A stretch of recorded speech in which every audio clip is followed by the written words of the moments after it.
Today I'm back with a new video. In this video, I'm going to cover a topic of the tricky questions. In interview, there are many tricky questions which are asked and you must know how to reply, how to answer to these questions. आज का जो session है वो tricky questions के नाम है, जिसमें मैं आपको बताऊंगा कि किस प्रकार आप ट्रिकी क्वेश्चंस के आंसर दे सकते हैं।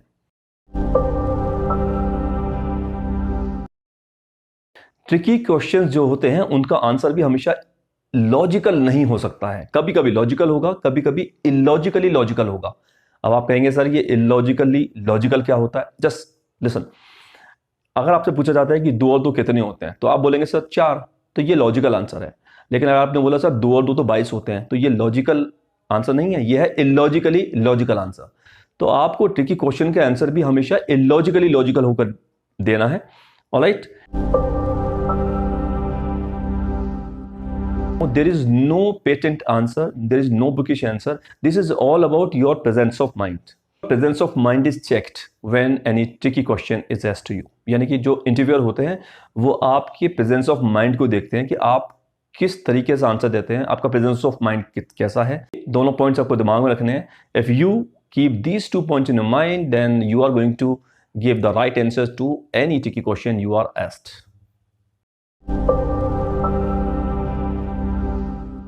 How many stairs did you use when you came up? कितनी सीढ़ियां आपने यूज की जब आप ऊपर आए थे? सोचो, इसका आंसर क्या होगा? 1 2 3 4 5 6। नॉर्मली आप इसका लॉजिकल आंसर देंगे, शायद सर 15 to 20 रही होंगी, दिस इज लॉजिकल आंसर। लेकिन नहीं, आपको ये आंसर नहीं देना है, आपको इसका इलॉजिकली लॉजिकल आंसर देना है। वो क्या होगा? सोचो, एक बार सोच लेते हैं।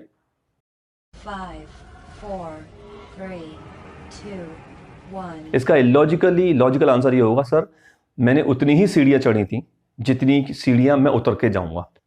सो how many stairs did you use when you came up? Answer is sir as many I will use when I go down. तो ये इसका आंसर होगा।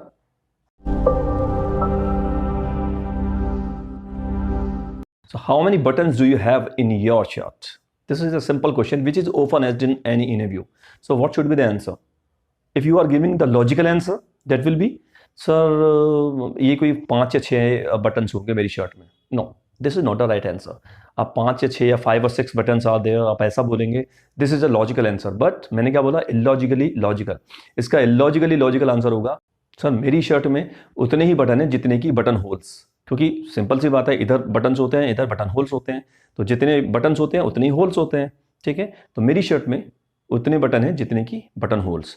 या फिर आप कह सकते हैं सर मेरी शर्ट में जितने बटन होल्स हैं उससे +1 या +2 बटन्स हैं, क्योंकि नॉर्मली देखा गया है कि शर्ट्स में 1 और 2 बटन एक्स्ट्रा भी होते हैं, तो उसके अकॉर्डिंग भी आप आंसर दे सकते हो। Which floor are you sitting on?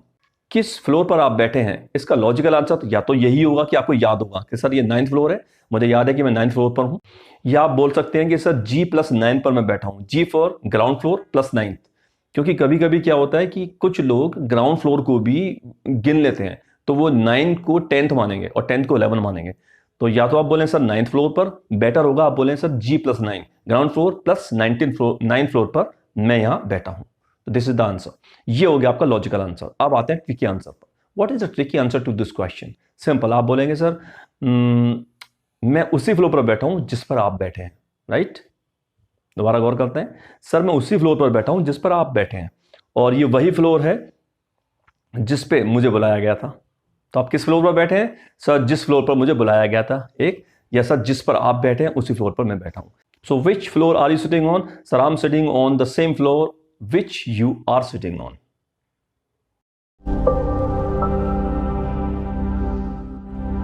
A lady was born in 1985 and she died in 1985.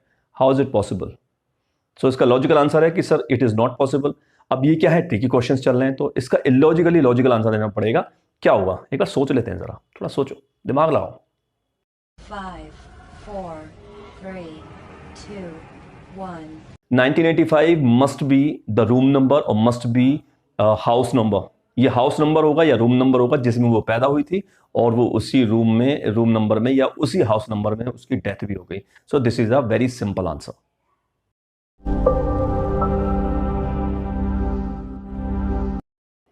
How will you hit a floor with an egg so that it doesn't break? कि आप अंडे को कैसे एक फ्लोर में या फर्श में मारेंगे देकर कि वो टूटे ना। सोचिए जरा। 5, 4, 3, 2, 1. अब आपके दिमाग में आ रहा होगा कि सर अंडा तो टूट ही जाएगा, ठीक है, क्योंकि सर बॉइल्ड होगा तो नहीं टूटेगा, सर बॉइल्ड होगा तब भी टूट जाएगा। पहली बात तो ये दिमाग में रखो। तो आपके दिमाग में अब जो भी आंसर आ रहे हैं वो इलॉजिकली लॉजिकल नहीं है, वो लॉजिकल आंसर आ रहे हैं। यहाँ पे लॉजिकल आंसर चलेगा नहीं कि सर मैं इस तरीके से मारूंगा तो बच जाएगा, मैं सीधा करके मारूंगा तो वो टूटना ही है। अब एक काम करते हैं, इसको इलॉजिकली लॉजिकल ले लेते हैं। आंसर नंबर 1 क्या होगा कि सर मैं फर्श पर उसको जब एग को मारूंगा फेंक कर तो फर्श से ठीक पहले मैं एक कुशन डाल दूंगा। सही बात है, फर्श के ऊपर कुशन है, कुशन पे मैंने फेंका तो वो नहीं टूटेगा, लेकिन तब भी टूटने के चांस है। ये आंसर परफेक्ट नहीं है। परफेक्ट आंसर क्या होगा? सिंपल है सर, जब मैं अंडे को फर्श पे मारूंगा तो फर्श नहीं टूटेगा। अभी आपके दिमाग में था कि ये जो अंडा है ये टूटेगा अगर फर्श पे हम इसको मारेंगे। क्वेश्चन था कि अंडे को किस तरीके से फर्श पे मारें कि ये टूटे ना। तो ये का मतलब यहाँ पे अंडा नहीं है, यहाँ पे ये का मतलब है फर्श। तो सिंपल सा आंसर है कि सर जब मैं अंडे को किसी भी तरीके से फर्श पे मारूंगा तो फर्श नहीं टूटेगा।